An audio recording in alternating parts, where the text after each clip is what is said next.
बच्चे जो देखते हैं वही सीखते हैं। किसी गांव में एक बूढ़ा व्यक्ति अपने बेटे और बहू के साथ रहता था। परिवार सुखी संपन्न था। किसी तरह की कोई परेशानी नहीं थी।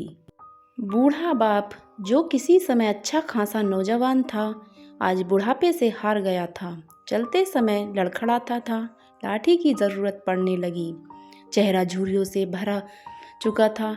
बस अपना जीवन किसी तरह व्यतीत कर रहा था। घर में एक चीज़ अच्छी थी कि शाम को खाना खाते समय पूरा परिवार एक साथ टेबल पर बैठकर खाना खाता था। एक दिन ऐसे ही शाम को जब सारे लोग खाना खाने बैठे, बेटा ऑफिस से आया था। भूख ज़्यादा थी, सो जल्दी से खाना खाने बैठ गया और साथ में बहू और उसका एक बेटा भी खाने लगे।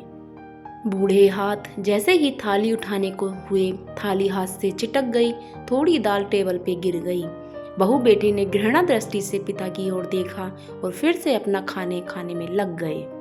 बूढ़े पिता ने जैसे ही अपने हिलते हाथों से खाना खाना शुरू किया तो खाना कभी कपड़े पे गिरता, कभी जमीन पर। बहू चिढ़ते हुए कहा, हे राम, कितनी गंदगी तरह से खाते हो। मन करता है इनकी थाली किसी अलग कोने में लगवा देते हैं। बेटे ने भी ऐसे ही सिर हिलाया जैसे पत्नी की बात से सहमत हो। उनका बेटा यह सब मासूमियत से देख रहा था।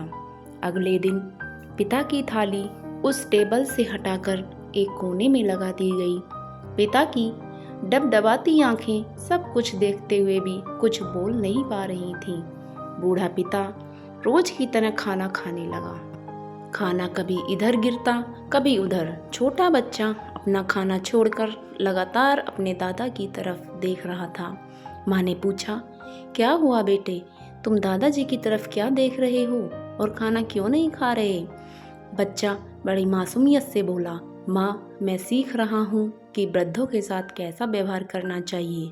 जब मैं बड़ा हो जाऊँगा और आप लोग बूढ़े हो जाओगे तो मैं भी आपको इसी तरह कोने में खाना खिलाया करूँगा। बच्चे के मुंह से ऐसा सुनते ही बेटे और बहू दोनों कांप उठे। शायद बच्चे की बात उनके मन में बैठ गई, क्योंकि बच्चे ने मासूमियत के साथ एक बहुत बड़ा सबक दोनों लोगों को दिया था। बेटे ने जल्दी से आगे बढ़कर पिता को उठाया और वापस टेबल पे खाने के लिए बिठाया, और बहू भी भागकर पानी का गिलास लेकर आई कि पिताजी को कोई तकलीफ न हो। इस कहानी से शिक्षा मिलती है कि माँ बाप इस दुनिया की सबसे बड़ी पूंजी हैं। आप समाज में कितनी भी इज्जत कमा लें या कितनी भी धन इकट्ठा कर लें, लेकिन माँ बाप से बड़ा धन इस दुनिया में कोई नहीं। अगर कहानी पसंद आई हो, please subscribe and like. Thank you.